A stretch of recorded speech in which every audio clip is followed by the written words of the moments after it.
La petite sirène, d'après Andersen.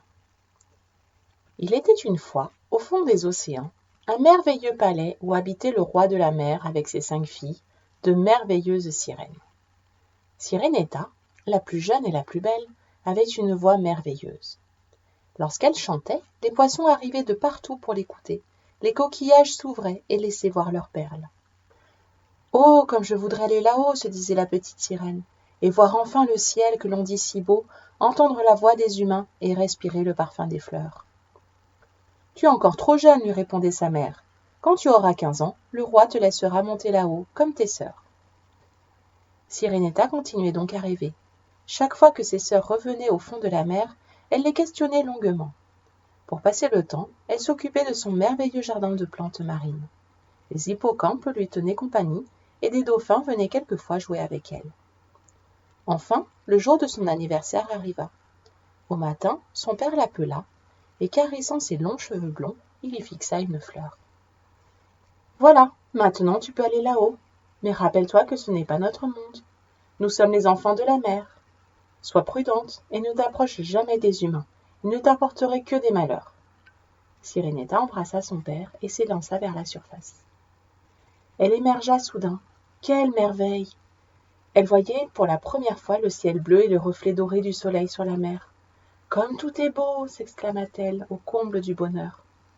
Mais soudain, elle aperçut un bateau qui s'approchait lentement du rocher où elle se trouvait.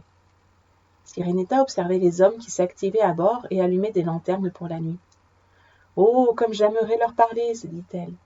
Puis elle regarda sa longue et souple queue de poisson et soupira. « Je ne pourrai jamais être comme eux. » Quelques instants plus tard, le ciel fut rempli de lumières multicolores et dans la nuit retentirent les bruits d'un feu d'artifice. « Vive notre capitaine! Hurrah! Hurrah! Longue vie à lui !» La petite sirène, émerveillée, avait aperçu le jeune homme et ne réussissait pas à détacher son regard de lui. La fête continuait sur le bateau, mais la mer commença à s'agiter. Sirenetta comprit que les hommes couraient un grand danger. Soudain, une vague fit chavirer le bateau. Sirenetta entendit les hurlements désespérés des marins, et dans la lumière d'un éclair, elle eut le temps d'apercevoir le jeune capitaine au milieu des flots. Elle se précipita pour lui venir en aide. Le jeune homme était évanoui. La sirène, le soutenant, se mit à nager de toutes ses forces pour l'arracher à une mort certaine. Pendant des heures et des heures, elle le tint dans ses bras. Le lendemain, alors qu'elle approchait de la terre, Sirenetta poussa le corps du jeune homme sur le sable de la rive. Elle resta longtemps près de lui, à lui tenir les mains et à le réchauffer de son corps. Mais soudain, une voix qui s'approchait la fit s'enfuir dans l'eau. « Venez vite !» criait une femme. « Il y a un homme sur la plage, on dirait qu'il est évanoui. Portons-le au château !» La première chose que le jeune homme vit en ouvrant les yeux fut le beau visage de la plus jeune des 3 femmes. « Merci, merci de m'avoir sauvée, » dit-il à la belle inconnue. Sirenetta, triste de voir partir l'homme qu'elle avait arraché à la mer, regagna lentement le large. Elle sentait qu'elle avait laissé sur cette plage quelqu'un dont elle aurait voulu ne jamais se séparer. Alors qu'elle s'approchait du royaume de son père, ses sœurs vinrent à sa rencontre. Sirenetta commença à raconter toute l'histoire et elle éclata en sanglots. Pendant des jours et des jours, elle resta enfermée dans sa chambre, refusant même de manger. Elle savait que son amour pour le jeune capitaine était sans espoir. Les sirènes n'épousent pas les hommes. Seule la sorcière des abîmes aurait pu l'aider, mais à quel prix? Elle se décida à lui demander conseil. « Donc tu ne veux plus de ta queue de poisson ?» lui dit l'horrible sorcière en se moquant d'elle au fond de sa grotte que défendait une énorme pieuvre. « Tu souffriras atrocement, comme si on te coupait le corps en 2 avec une épée. Et chaque fois que tu poseras les pieds par terre, tu sentiras une terrible douleur. »« Peu importe, » murmura Sirenetta, les larmes aux yeux, « je veux être près de lui. »« En plus, tu devras me donner ta belle voix. C'est le prix de ma magie. Tu deviendras muette pour toujours.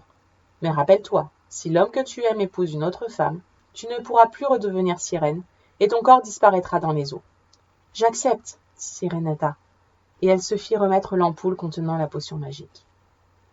La sorcière lui avait révélé que le jeune capitaine était un prince, et ce fut sur la plage, près de son château, que Sirenetta abandonna la mer. Elle se traîna sur la rive et but la potion. Elle éprouva alors une douleur atroce qui lui fit perdre connaissance. Lorsqu'elle revint à elle, elle aperçut le visage tant aimé qui lui souriait. « Ne crains rien désormais, tu es sauvée. D'où viens-tu » Mais Sirinetta, muette, ne pouvait pas lui répondre. Alors le jeune homme lui caressa le visage d'un geste doux. « Je te conduirai au château et je prendrai soin de toi. » Durant les jours qui suivirent, Sirinetta commença une autre vie. On lui donna de merveilleux vêtements, et souvent elle accompagnait le prince dans ses promenades à cheval. Un soir, elle fut invitée à un grand bal, mais comme la sorcière le lui avait prédit, chaque pas la faisait souffrir. La petite sirène supportait en silence les terribles douleurs, heureuse de pouvoir vivre près de l'homme qu'elle aimait.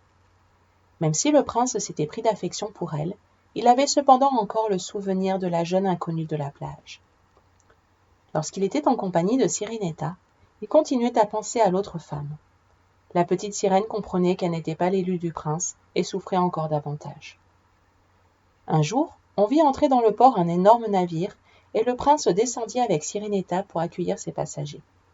La belle inconnue était à bord. Le jeune homme courut vers elle et Sirinetta sentit une épée lui traverser le cœur. Peu après, le prince demanda la main de la belle inconnue. Quelques jours plus tard, les noces furent célébrées et les époux furent invités à faire un voyage sur le navire. Sirinetta monta à bord avec eux, le cœur plein de tristesse. Mais elle se souvenait des paroles de la sorcière et était prête à sacrifier sa vie. Un soir, elle entrevit ses sœurs dans l'obscurité. « Sirinetta, c'est nous savons ce qui t'est arrivé. Regarde, la sorcière nous a remis un poignard magique en échange de nos cheveux. Prends-le et avant que l'aube ne se lève, tue le prince. Si tu le fais, tu pourras redevenir une sirène et tu oublieras toutes tes peines. » Le poignard à la main, Sirinetta se dirigea vers la chambre. Mais lorsqu'elle vit le visage du prince endormi, elle lui donna un baiser et remonta sur le pont du navire. Elle jeta le poignard et plongea dans les flots, prête à disparaître dans la mer où elle était née. Le soleil levant lança un long rayon doré sur la mer. Sirinetta se retourna pour regarder une dernière fois la lumière, quand soudain, une force mystérieuse la souleva très haut dans le ciel. Les nuages se coloraient et la mer tremblait lorsque la petite sirène entendit un murmure. « Sirinetta, Sirinetta, viens avec nous !»« Qui êtes-vous » demanda-t-elle. « Nous sommes les fées de l'air. Nous t'acceptons parmi nous, car tu as démontré de la bonté pour les humains. » Sirinetta, émue, regarda le bateau du prince et sentit ses yeux se remplir de larmes. Mais les fées lui murmurèrent. « Tu vois, les fleurs de la terre attendent que nos larmes se transforment en rosée du matin. Viens avec nous. »